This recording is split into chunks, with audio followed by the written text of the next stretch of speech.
Prince Charles is set to become a grandfather for the fourth time as his youngest son and daughter-in-law, the Duke and Duchess of Sussex, prepare to welcome their first child together in spring. As the months have passed, the excited royal grandpa has been unable to hide his excitement and has mentioned his future grandchild on a number of occasions. During public moments, here's all the things Charles has revealed about his future granddaughter or grandson in the thrilling build-up to his or her birth. While the first in line is, of course, overjoyed by the prospect of the new arrival, there are also worries. During a royal visit to Ghana last November, Charles opened up about the fears he has about the world his new family member will soon be born into. The 70-year-old royal warned that future generations will face a completely polluted, damaged and destroyed world unless action is taken. Charles, who is known for his love of nature and the environment, said, "I am about to have another grandchild actually. It does seem to me insanity if we are going to bequeath this completely polluted,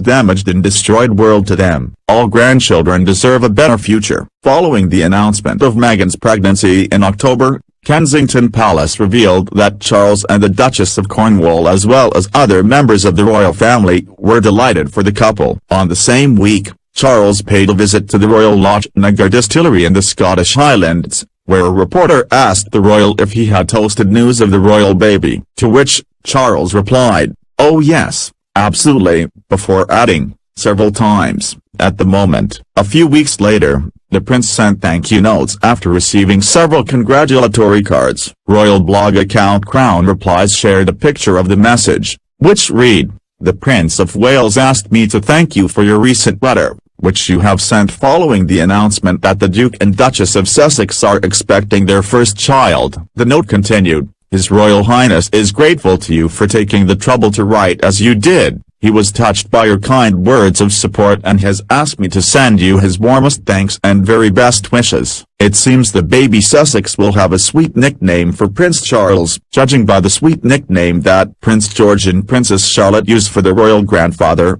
It's safe to say that the youngster will follow suit and call Charles Grandpa Wales. The children's nickname for their grandfather came to light last year, after it was revealed by royal author Robert Hardman, who had been speaking with people close to Charles. What makes it particularly touching is that the Queen used to call her grandfather George v Grandpa England. It's clear that Charles will have a special bond with his fourth grandchild. The future king has previously said, "It's a different part of your life. The great thing is to encourage them, show them things to take their interest. My grandmother did that. She was wonderful." He added, "It is very important to create a bond when they are very young." Meanwhile, Charles' strong bond with his grandchildren was recently touched upon in the BBC documentary, Prince, Son and Heir, Charles at 70. Prince William described his dad as being brilliant with his children, although he wished he would be able to spend a little more time with them. "He's the fittest man I know, but equally I want him to be fit until he's 95, William said. "Having more time with him at home would be lovely,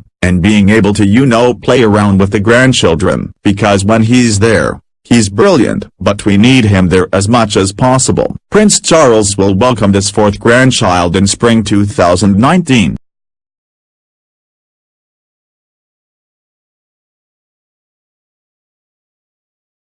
Meghan Markle's outfit choice has been compared to style choices made by Kate Middleton as she arrived in Morocco with Prince Harry at the weekend. Meghan Markle, 37, and Prince Harry, 34, traveled to Morocco over the weekend for a three-day trip. As the royal couple touched down in Casablanca, the Duchess of Sussex stepped out in a red Valentino dress, and a clutch thought to be worth around $2,000. Commenting on the Duke and Duchess of Sussex, a royal commentator has claimed Meghan is very high-end compared to Kate, the Duchess of Cambridge. Speaking on Sunrise, host Monique Wright said, "At this point in your pregnancy, she is about 7 months.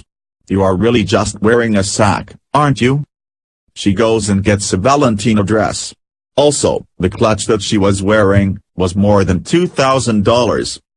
Another panelist, Sally Bowery, quickly added, "She is very high-end compared to Kate, and not to compare. She is high-end." Co-host, Basil Zamplis, asked whether Meghan was spending money on the expensive outfits. The panelists questioned whether the Duchess of Sussex received a discount for her clothes before one added the Queen brought in a rule that they were not allowed to be gifted anything because they couldn't give preferential treatment. The Sunrise panelist also added that the cost of Meghan's outfit was extraordinary. Meghan and Prince Harry are in the North African country to promote girls' education and mental health awareness, both known close causes of the couple.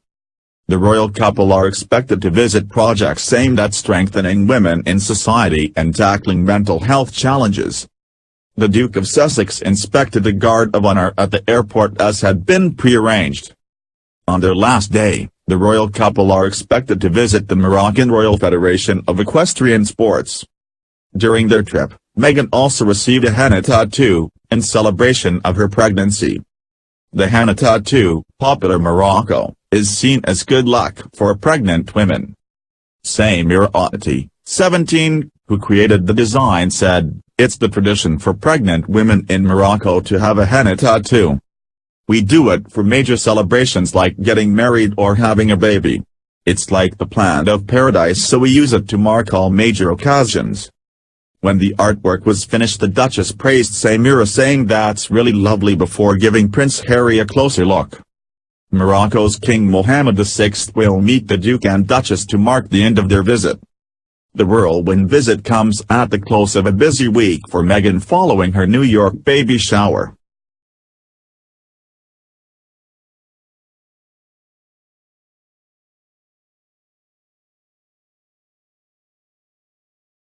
Princess Diana and Prince Charles exposed the woeful mismanagement of the royal family by the Queen as well as by Charles' senior advisers when their marriage broke down with the eyes of the world watching, a biographer claims.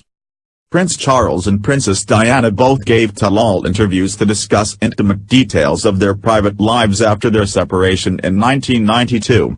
However, the Prince of Wales was not prepared for the far-reaching repercussions of Jonathan Dimblby's television interview on Charles in 1994, according to a biographer. Tom Bower claims in his 2018 book, Rebel Prince, The Power, Passion and Defiance of Prince Charles, how TV producers wanted to raise the Camilla question as, at the time, the relationship had never been officially confirmed. The book reveals that Charles believed a confession would clear the decks. In the interview, Mr. Dimbleby asked, "You were, because of your relationship with Camilla Parker Bowles, from the beginning persistently unfaithful to your wife, and this caused the breakdown?" Charles responded, "I was faithful until it was clear to me that my marriage had irretrievably broken down." Mr. Bower writes, Charles, then admitted his adultery, denied that he was considering divorce, and insisted he would be king. According to the biography, the public was aghast after the documentary was broadcast. Mr. Bower claims, in hindsight, Dimbleby's highlighting the facts about Charles' marriage had in one way been a blessing, forcing the pace for his divorce. The 2018 biography suggests that, while the Prince of Wales may have settled the score, he had prepared the way for far-reaching repercussions that he could never have anticipated.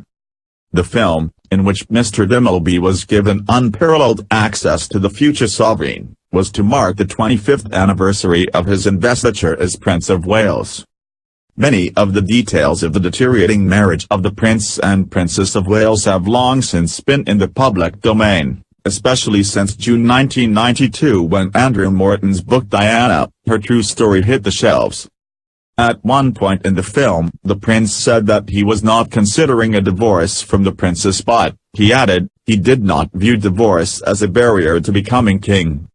He insisted there was no truth in much of the speculation about his private life and referred to Camilla Parker Bowles as a great friend whose support he valued. 1 year later, Princess Diana said in a compelling 1995 BBC Panorama interview, "There were 3 of us in this marriage, so it was a bit crowded." Patrick Jeffson served as Diana's chief of staff and private secretary from 1988 until 1996 and, in 2000, he published a memoir titled Shadows of a Princess, where he detailed what it was really like working with Diana. Mr. Jeffson believed the interview was a huge mistake, and claimed it was a tell-all that Diana regretted doing. He said, she portrayed herself as a victim.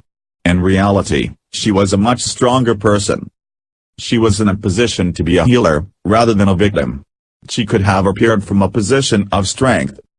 I found it frustrating professionally, and I think she regretted it as well, portraying herself as a victim, asking for sympathy.